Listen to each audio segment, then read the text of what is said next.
জানেন কি হনুমান কেন নিজের সারা শরীরে সিঁদুর মেখে নিয়েছিলেন?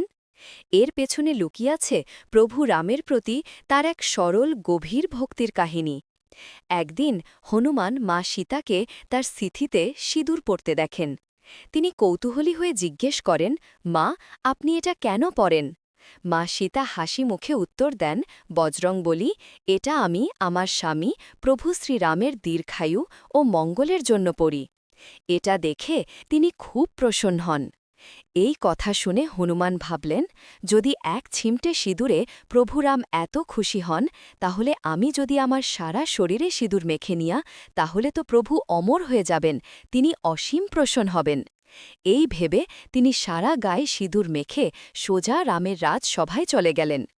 তাকে এই রূপে দেখে সবাই অবাক, কিন্তু শ্রীরাম হনুমানের এই সরল নিঃস্বার্থ ভক্তি দেখে আপ্লুত হয়ে গেলেন।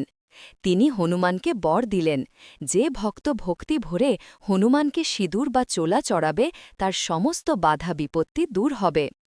আপনি যদি বজরংবলীর ভক্ত হন, তাহলে ভিডিওটি লাইক ও সাবস্ক্রাইব করুন এবং কমেন্টে লিখুন, জয় বজরংবলী।